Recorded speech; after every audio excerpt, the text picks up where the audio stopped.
On en avait parlé ce matin et dans une précédente vidéo, souvenez-vous de cette pureté militante. Ils ont tous tellement des squelettes dans le placard qu'il faut lutter, il faut être militant, il faut lutter pour la Palestine. C'est moi le meilleur, c'est moi le plus pur, c'est moi le plus fort, c'est moi qui emmerde le plus l'extrême droite, c'est moi le plus militant, c'est moi qui combat la haine. Ponce pète un câble en plein stream en emmerdant le gouvernement, l'extrême droite, les fachos, mais en balançant quelques anecdotes historiques en disant « Ouais, mais le RN, il a été fondé par un parti nazi, par des anciens nazis, moi je suis de gauche, le communisme c'est pas pareil !» Je suis sûr qu'un jour il est monté dans une Volkswagen et puis il est resté en vie au bout d'un moment. Mais écoutez ce qu'il va dire. Et on va regarder sur Wikipédia, on va essayer de checker en direct si ce qu'il dit est pertinent ou c'est des gros mensonges par omission ou par idéologie.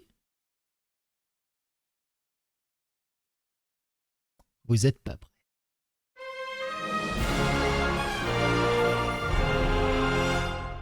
Attention, please. On l'écoute d'abord. Écoutez ça. Je n'ai pas attendu Rafa pour faire quelque chose, du coup, vu que je partage déjà des cagnottes depuis des semaines et j'en ai déjà parlé plusieurs fois. Et ensuite, pourquoi mettre un point d'honneur des mots de Victor Klemorovitch pour ne pas politiser l'événement? Ah t'inquiète, moi je politise l'événement, j'emmerde l'extrême droite, j'emmerde le gouvernement français, j'emmerde le gouvernement états-unien, j'emmerde tous les fachos.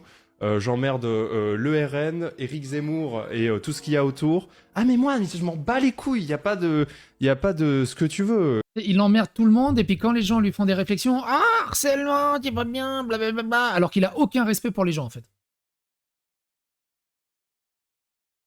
C'est un truc de fou. Ah là, c'est genre, je sais pas pourquoi tu dis ça, tu vois ce que je veux dire? Il y a aucune fin. Non mais puis surtout que j'emmerde. Non mais est-ce qu'on on est obligé d'emmerder Jordan Bardella? Il est déjà couvert de merde, genre à chaque fois qu'il parle, il se recouvre de merde. Encore une fois, je n'ai pas besoin de l'emmerder. Il est déjà. Vous en faites pas, c'est fait. Il le fait très bien. Vous avez remarqué, hein, toujours énormément d'arguments et de logique hein, dans l'avancée des propos. Bien lui-même, d'accord. Et vous savez, il y a 20 ans déjà, je hurlais la jeunesse emmerde le Front National. Ça n'a pas changé, hein. Ça n'a pas changé. C'est la même chose. Du coup, ça, c'est la première partie. Et là, il y a la deuxième partie qui est tout aussi intéressante. Écoutez ça. T'as dit, faut pas penser à Staline quand on parle d'extrême gauche, mais extrême droite égale Pétain. Oui, alors désolé de te l'apprendre si jamais tu ne savais pas, mais effectivement, le Rassemblement National, le RN, qui est le parti majoritaire d'extrême droite en France, anciennement Front National, le FN, a été créé effectivement par des pétinistes, si je puis me permettre, des anciens SS aussi. Donc oui, effectivement. On va revoir ça. Effectivement, quand je parle d'extrême droite en France, oui, c'est intimement lié quelque part à Pétain. Là où, pour le coup, le communisme en France, est-ce que c'est lié aujourd'hui à Staline? Moi, je crois pas qu'il y ait de rapport. Donc voilà pourquoi on fait plus facilement le lien entre Rassemblement National et Pétain que effectivement entre aujourd'hui PCF et Staline. Effectivement, ouais. Mais encore une fois, hein, il faut vraiment se renseigner. Hein. J'ai l'impression que vous n'êtes pas informé de ça. Hein. Ça me terrifie ce genre de message. Et c'est là qu'on se rend compte que... Mais en plus, le pire du pire... Ce qui est fou, c'est que tous ces gens-là parlent avec un aplomb comme s'ils avaient la science infuse et qu'ils connaissaient tout sur tout, alors que c'est juste des marchands de tapis. Ils vendent leurs produits, mais ils n'ont aucune idée ni de l'historique du produit, ni des spécificités du produit, ni ce que cela implique, ni un peu d'ouverture d'esprit. Non, il faut qu'ils le vendent à 100%. Mais regardez écoutez ce qu'il dit là. Message. Et c'est là qu'on se rend compte que... Mais en plus, le pire du pire, et là je vais être un peu... ça va faire bader ce que je veux dire. Le pire du pire, c'est que du coup, la dédiabolisation de l'extrême droite en France, elle est vraiment en cours depuis maintenant une bonne quinzaine d'années, et ça marche bien. Et en fait, ce qui fait peur, c'est que les plus jeunes, aujourd'hui, les gens qui ont 20 ans ou moins, donc en fait, ils sont nés dans un monde où l'extrême droite est dédiabolisée en France, et donc du coup, ça va être que de pire en pire, du coup. Tu vois? T'as dit, faut pas penser... En gros, on n'est pas assez éduqués. Ils passent leur vie à tenter de diaboliser l'extrême droite et les partis politiques qui sont en dehors de leur truc. Et en gros, il faut prendre la chose inversement. Ils passent leur temps à dédiaboliser le communisme et à dédiaboliser l'extrême gauche. Ils pensent qu'ils sont dans le camp du bien. Ce sont les idiots utiles d'un énorme système. Mais c'est quoi le parti communisme français? Et si on allait sur Wikipédia? Pour ce que ça vaut, écoutez ce qu'est le Parti communiste français. Peut-être que Ponce le savait déjà, mais je pense que s'il savait ça, sa réponse aurait été moins pensive. Le Parti communiste français, le PCF, est un parti politique français fondé en 1920. Il est issu du Congrès de Tours et de la section française de l'Internationale ouvrière, le SFIO, visant à décider de l'adhésion à l'Internationale communiste. La majorité du Congrès ayant décidé de cette adhésion, crée alors la section française de l'Internationale communiste, le SFIC. La minorité restant au sein de la SFIO, le parti devient en 1921 le Parti communiste SFIC, abrégé en PC-SFIC, puis le PCF en 1943. En décembre 1920, lors du congrès de Tours, la section française... Je vais pas relire. Une majorité de militants socialistes décide de s'affilier à l'Internationale communiste, également connue sous l'appellation Comintern ou Troisième Internationale, fondée par Lénine à la suite de la Révolution russe. Majoritaire, il crée un nouveau parti, la section française de l'Internationale, donc le SFIC, qui deviendra par la suite le Parti communiste. Le nouveau parti adopte les 21 conditions à l'adhésion à la Troisième Internationale, se présente comme révolutionnaire, internationaliste, et n'exclut pas d'avoir des recours à des actions illégales en cas de nécessité. On appelle ça un groupe terroriste, hein, mais bon. Les premières années du PCSFIC sont marquées par sa stalinisation. C'est rigolo, quand on s'est dit, ouais, le communisme n'a rien à voir avec Staline, oulala, ou bolchevisation, ainsi que par un activisme militant, notamment en matière d'antimilitarisme.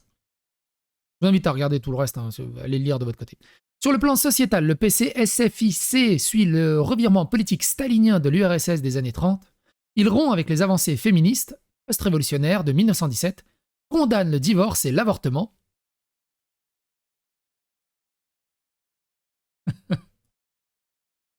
C'est rigolo, hein. Et prône le natalisme. Alors ils vont dire, ouais, mais c'était à l'époque, ça compte plus maintenant. Ah ouais?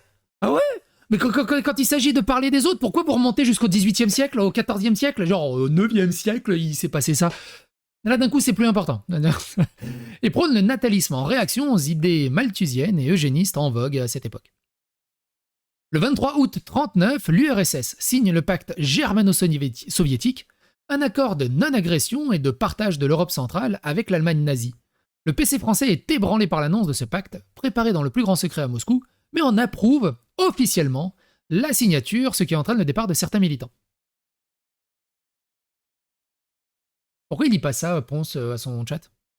Le secrétaire général du PCCFIC, Maurice Thorez, mobilisé, déserte l'armée française en octobre 1939 et se réfugie en Belgique, où est reconstituée la direction du PCSFIC, désormais clandestin.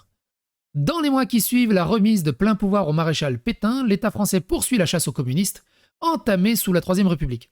En juin 1940, des responsables de haut niveau, suivis par Jacques Duclos et Maurice Thorez, demandent aux autorités allemandes l'autorisation de faire reparaître légalement l'humanité. L'autorisation n'est pas accordée. Après la libération, le PCF nie l'existence de pourparlers avec l'occupant concernant la reparaison de l'humanité. Il les reconnaît par la suite, mais l'attribue à l'initiative de simples militants. C'est seulement à partir des années 80 que le parti admet que les négociations ont été réalisées sur consigne de la direction du parti. Donc il s'est passé 40 ans. Ils ont dit « Ouais, non, mais c'est juste quelques-uns là-bas, on n'a rien à voir avec ça. » 40 ans plus tard, « Ouais, bon, en fait, on a à voir avec ça. » Le PCSFIC n'entre officiellement en résistance armée qu'au début de l'été 41. Donc 2 ans après la guerre, 3 ans. 39, 40, 41, ouais, 3 ans. Les communistes se tournent alors massivement vers les combats militaires contre l'occupant. Malgré ce retard relatif, il se prévaut d'être le premier parti politique français à l'avoir fait. Parmi les raisons qui auraient fait hésiter les communistes avant l'été 41 à frapper militairement les armées d'occupation, il y avait le fait que ces soldats allemands pouvaient être un camarade communiste de Hambourg ou un ouvrier de Berlin.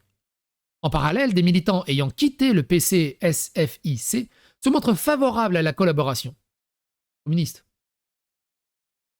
Ainsi, Marcel Guiton, ancien numéro 3 du parti, regroupe d'anciens députés communistes du groupe ouvrier et paysan, fondé en 1941, le Parti ouvrier et paysan français, le POPF, qui milite pour la collaboration. Bizarre ça, ils n'en parlent pas. Hein. Le Front national de lutte pour la libération et l'indépendance de la France, on connaît après la guerre qui est devenu le FN, qui est devenu le Front national, parce que le Front national de lutte pour la libération et l'indépendance de la France, c'est un peu long. C'est devenu le FN, le Front national. Le Front national, mouvement de la résistance intérieure française, est créé par le PCSFIC. Alors oui, il y avait des collabos qui ont créé le FN.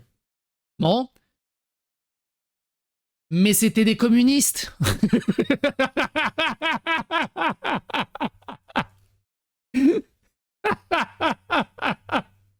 ne le disent pas. Hein.